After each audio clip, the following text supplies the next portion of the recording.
kembali kita memuji dan bersyukur kepada Allah Subhanahu wa taala tentunya nikmat-nikmat, karunia dan segala hal yang masih Allah berikan dan Allah titipkan kepada kita. Dan juga tanpa kita mengucapkan salawat dan salam kita kepada junjungan kita Nabi besar kita Muhammad sallallahu alaihi wasallam. Allahumma shalli ala Muhammad wa ala alihi. Bapak Ibu dirahmati Allah Subhanahu wa taala, maka yang akan menjadi pembahasan kita pada kesempatan kali ini, pada subuh kali ini, Pak, mungkin sedikit menjadi bias dari apa yang kita singgung pada minggu lalu. Minggu lalu, Pak, di hari Senin lalu, ketika Wali Siko, Pak Tangau akanlah membahas tentang pentingnya tumanina dalam sholat, dalam usaha kita tentunya untuk meraih kekhusyuan dalam sholat. Dan insya Allah kita akan kembali mendalami hal tersebut, tapi kaliko dalam perspektif Al-Quran dan wajaliyah Pak. Ayat Al-Quran itu ditolong jalihan dari para ulama, para mufassirin. Maka terlebih dahulu mari Bapak Ibu dirahmati Allah Subhanahu wa taala, kita sama-sama kembali ke apa yang terjadi ribuan tahun yang lalu. Apa yang terjadi ribuan tahun yang lalu. Ketika ada suatu umat baru yang hidui, dan umat itu awak kenal dengan, dan Allah sebutkan di dalam Al-Quran dengan Bani Israel. Maka Bani Israel ini tepatnya mereka adalah umat-umat yang merupakan keturunan dari Nabi Ishak. Tapi yang menjadi pembahasan awal Pak, Bani Israel yang hidup atau menjadi umatnya Nabi Musa. Maka Bani Israel Pak, indui orang tutu ketika itu diceritakan Allah dalam Al-Quran, mereka hidup dalam tekanan yang begitu besar. Mereka umatnya Nabi Musa, tapi tekanan yang orang tua alami Pak sangat-sangat besar. Tekanannya itu yang pertama mana dari pemimpin mereka sendiri. Siapa pemimpin Nabi Musa Pak yang menjadi lawan Nabi Musa? Fir'aun. Nah, Fir'aun inilah yang akhirnya memberikan tekanan dan diskriminasi kepada Bani Israel ketika itu yang hidup di Mesir.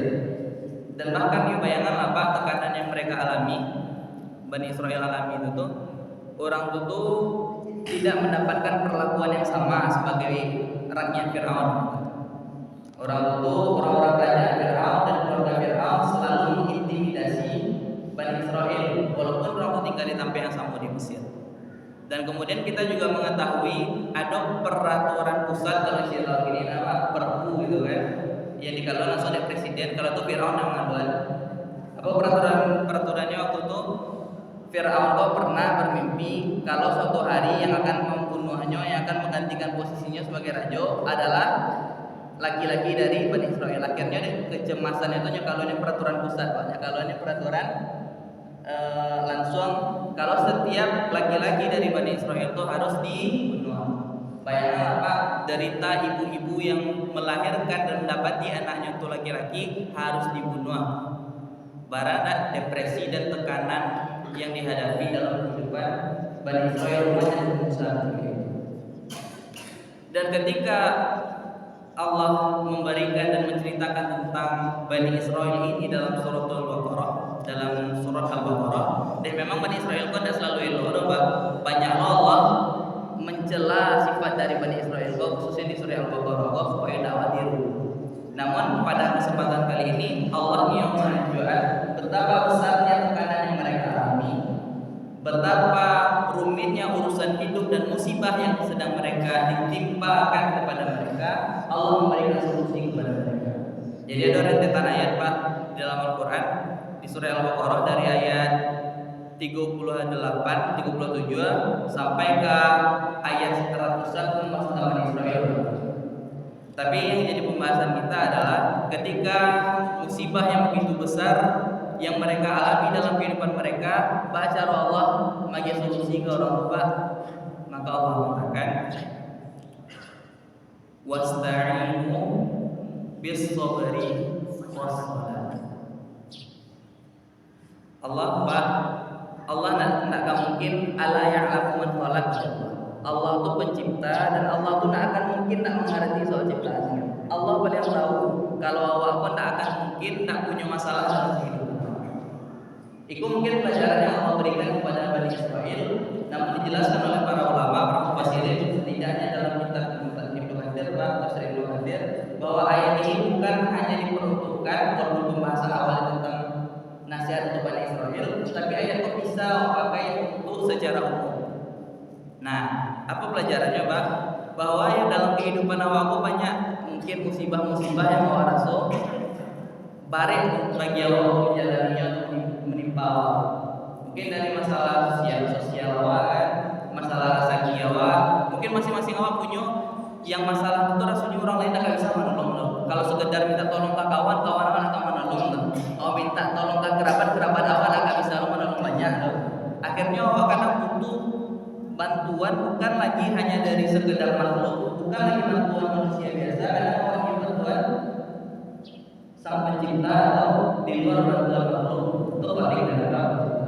Dan itulah Allah katakan ketika kita membutuhkan bantuan Allah, wasta'inu bis-sabri was-shalah, meminta bantuanlah kalian kepada Allah dengan dua cara, bis-sabri was-shalah, dengan sabar dan juga sholat. Maka ini adalah kunci yang Allah berikan kepada kita, menunjukkan kalau butuh pertolongan Allah itu lakukan dua hal, sabar yang pertama, yang kedua sholat. Dan coba kita lihat, kita tinjau Pak, apa yang dimaksudkan dengan sabar dan sholat itu di dalam kitab tafsir Al-Quran Al-Azim yang ditulis oleh Al-Imam Ibnu Katsir. Maka sabar di sana dikemukakan oleh Ibnu Katsir banyak maknanya Pak. Nah, sabar yang maknanya ini kalau sabar menurut awak itu kan Pak, tapi musibah tuh saya tidak tahu sabar mungkin mana. Tapi kalau dijelaskan oleh Al-Imam Ibnu Katsir dalam kitab tafsir beliau, di antara makna sabar itu ada ulama yang mengatakan, di antaranya yang Al-Qurtubi, Mujahid juga seorang tabi'in, beliau mengatakan makna sabar di situ tuh adalah puasa. Makna sabar yang Allah perintahkan ketika Allah membutuhkan bantuan Allah itu adalah dengan berpuasa. Karena banyak hadis Rasulullah SAW yang menjelaskan kiranya makna sabar itu adalah diidentikan dengan puasa. Karena puasa itu kan banyak sabar dalam melakukan puasa, Pak. Puasa dari menahan orang tua, puasa dari menahan untuk melakukan hal yang kita inginkan, untuk makan, minum, kan bersabar di situ kunci dari puasa. Makanya yang menerjemahkan, menafsirkan makna sabar kepada ayat tersebut adalah meminta tolong kalian kepada Allah dengan berpuasa dan juga dengan sholat. Namun Imam Ibnu Katsir sendiri, beliau sendiri Pak dalam kitab tafsirnya tidak mampu pendapat yang itu Pak. Beliau mengatakan sabar pada ayat itu adalah sabar sebagaimana yang kita maknai pada umumnya. Sabar yang maknai Pak, maka ditegaskan oleh Imam Ibnu Katsir, sabar yang dimaksudkan di situ adalah sikap yang diambil oleh seorang hamba ketika ia ditimpakan musibah oleh Allah Subhanahu wa taala ke hamba itu Pak, dan sikap yang nyampe itu ndak menyalahkan sia-sia untuk musibahnya yang terima itu, tapi justru menyimpan dalam hatinya dan diserahkan urusannya sadolanya Allah. Itu yang sabar jadi bahasa Pak, apapun musibah apa yang menimpa awak, tiba-tiba misalnya ada keluarga awak yang kecelakaan atau apa, ini mungkin dia diantar jauh, tapi kalau orang yang sabar menurut Ibnu Katsir tadi itu, ini akan menyalahkan orang yang mantap tadi itu. Ketika misalnya ada kasus Pak, misalnya beberapa kasus dan itu menjadi kisah yang sampai ke kami loh Pak. Ada orang suami istri pasangan duduk dan di gogo beliau pasangan tadi gogo baru mendapatkan anak pertama rencananya. Anak pertamanya laki-laki loleh. Ketika si istri itulah mengandung 9 bulan 10 hari Pak, di hari harusnya melahirkan lah, dia memang tidak bisa normal menurut dokter gitu kan. Jadi dokter itu menyaranan pas lah di hari-hari harusnya operasi lah, dokter besok salah gara-gara dokter itu memang ada masalah, ada perbuatan dan bisa operasi. Jadi disuruh pasangan suami istri itu yo tunda besok atau besok sore salah. Jadi akhirnya pas di pagi dicek di USG, anakku masih sehat-sehat, saya masih memperlihatkan ada pergerakan Pak. Dan kiranya di sore harinya suami istri tadi mulai ada agak curiga dengan pergerakan bayi yang ada di paru istrinya tadi itu. Dan akhirnya pas dicek yang mana ada Pak. Jadi kalau orang yang sekedar menyalahkan keadaannya pasti akan menyalahkan saya salahnya Pak. Dokter yang menunda-nunda Pak. Tapi padahal kalau mempelajari dan mau memahami setiap musibah itu tidak ada kecuali dari Allah Subhanahu Wa Taala dan sadarlah itu telah ditetapkan oleh Allah. Dan akhirnya orang yang sabar harusnya mengambil sikap nyundak kamarnya dokter, nyundak kamarnya sia-sia untuk masalah yang alami itu, tapi nyimpan dalam hatinya dengan berharap Allah akan menyelesaikan segala masalah. Nah itulah dimaksudkan dengan sabar. Dan setelah kita memahami, maka kunci pertama dalam meminta pertolongan Allah apa kata Allah Subhanahu Wa Taala, wasta'inu bis-sabri was-salah. Minta tolonglah kepada Allah dengan sabar dan sabar. Dan kemudian yang kedua kuncinya Pak, sabar kan awal tahu Pak, sabar itu menahan amarah hawa dari menyalahkan orang-orang yang ada di sekitar. Dan yang kedua, kunci dari kesabaran, kunci dari meraih pertolongan Allah itu adalah dengan sholat. Dan sholat ini Bapak Ibu rahmati Allah Subhanahu Wa Taala adalah sebaik-baik kunci dijelaskan oleh Al-Imam Ibnu Katsir. Sebaik-baik kunci dalam meraih pertolongan Allah. Karena yang menjadikan sholat itu sebagai kunci meraih pertolongan Allah itu Pak, bukan hanya sekedar awak Pak. Karena Rasulullah Pak, atau Rasulullah Pak, Rasulullah itu kalau pada mana mungkin tidak boleh Allah. Kalau yang meminta mungkin tak langsung di dalam Allah. Bahkan beliau bisa berkomunikasi dengan Allah Subhanahu Wa Taala. Tapi diriwayatkan bahwa Rasulullah sendiri pun makin parah ujian yang sedang dihadapi Rasulullah Pak, makin kuat sholat yang beliau dirikan. Nah, jadi bisa memahami sikon apa bagaimana makin banyaknya musibah yang menimpa harusnya awak salah saya dan awak minta tolong Allah dengan cara yang kedua tadi itu sholat. Dan diriwayatkan Pak waktu perang Badar diriwayatkan dari Imam At-Tabari di dalam tafsir beliau dan juga diriwayatkan oleh Imam Katsir diceritakan waktu perang Badar itu menurut para sahabat perang Badar itu kan dia perang kadang yang dialami oleh kaum muslimin ketika malamnya perang Badar besok pagi ke barang lagi malamnya tuh sadalah dari kami itu lalu sadalanya kecuali Rasulullah Shallallahu Alaihi Wasallam. Apa katanya? Laqad ra'ayna lailatan badar wa ma fina illa na'in wa Rasulillah Shallallahu Alaihi Wasallam. Sungguh kami melihat pada malam perang Badar itu salah seorang sahabat tidak ada seorang pun dari kami kecuali sadalahnya lalu kecuali Rasulullah Shallallahu Alaihi Wasallam dan hebatnya lagi yusallu wa yad'u hatta asbaha. Rasulullah itu Pak yang lain lalu menyerang suku itu Rasulullah memperbanyak sholatnya, dia melakukan sholat dan berdoa sepanjang malam sampai pagi datang. Nah itu tuh kan kasusnya dari Rasulullah Pak. Justru makin memperketat ibadahnya, makin memperketat sholat yang beliau lakukan dalam meminta pertolongan Allah dalam urusan sulit yang dihadapi Rasulullah SAW. Maka ini adalah bukti bahwa sholat ini adalah kunci untuk meraih pertolongan Allah. Dan juga selain dari meminta masalah-masalah sulit Pak, dijalin Allah de Abu Hurairah pernah sakit paru dijalin di kitab Ibnu Katsir tadi Pak. Abu Hurairah pernah sakit paru dan Rasulullah ketika itu melihat Abu Hurairah selalu gara-gara sakit paru yang beliau alami, maka Rasulullah Shallallahu Alaihi Wasallam juga mengajarkan kepada Abu Hurairah. Rasulullah perintahkan kum fasalli, berdiri untuk melakukanlah sholat, dan kemudian kata Rasulullah fa innahu syifa, karena sesungguhnya sholat itu adalah obat. Nah, selain untuk mendatangkan pertolongan Allah, sholat juga akan bisa dijadikan sebagai obat. Dan selanjutnya Bapak Ibu rahmati Allah Subhanahu Wa Taala dijelaskan akhirnya dan disimpulkan oleh Imam At-Tabari di dalam kitab tafsir beliau, innahuma ma'unatani ala rahmatillah. Sabar dan sholat ini akhirnya bisa kita simpulkan merupakan kunci untuk meraih rahmat Allah atau pertolongan Allah baik untuk urusan dunia maupun untuk urusan akhirat Allah.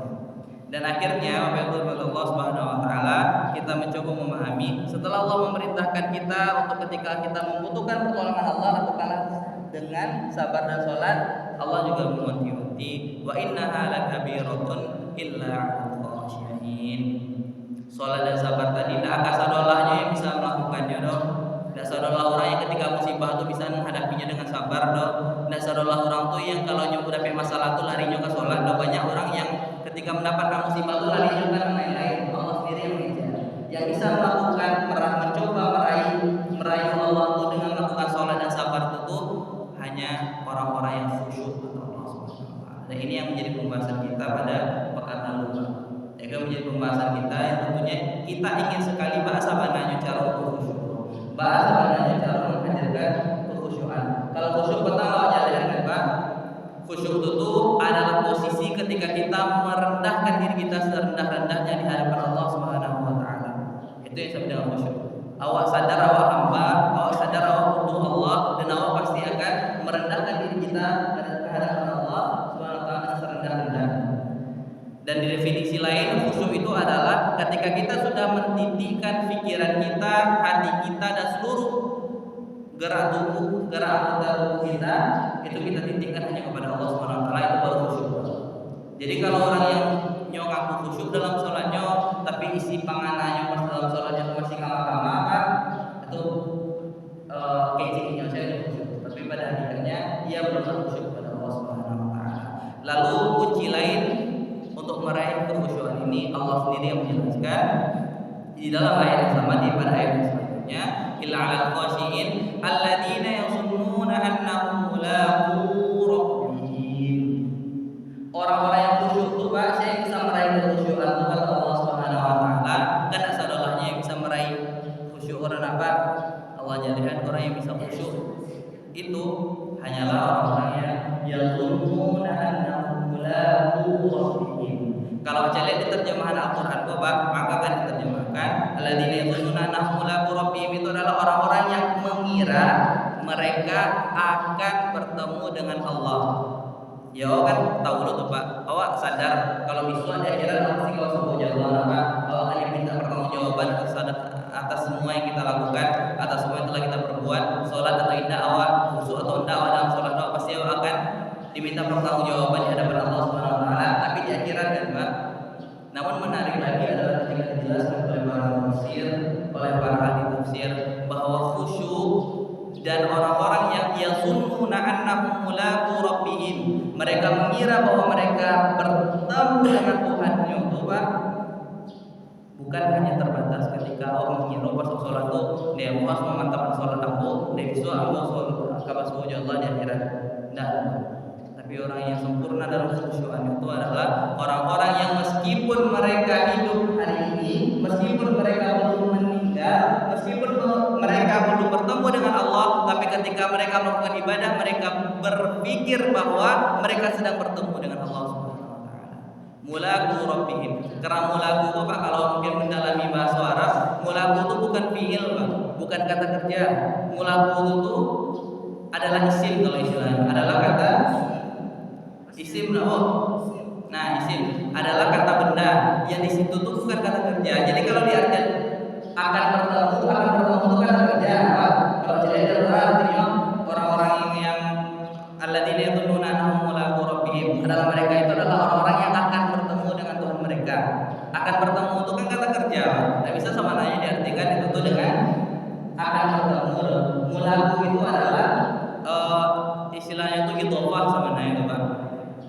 Idhofah itu adalah perbuatan yang bisa diartikan itu tuh akan terjadi, tapi sebelum itu telah terjadi, orang yang melakukannya itu pada hakikatnya Allah pasti akan mengarahkannya. Contohnya Pak, kalau di ayat lain surah Al-Kahfi ada dicontohkan di Ibnu Katsir itu Pak, Allah Subhanahu wa taala menjelaskan wara'al mujrimuna an-nar.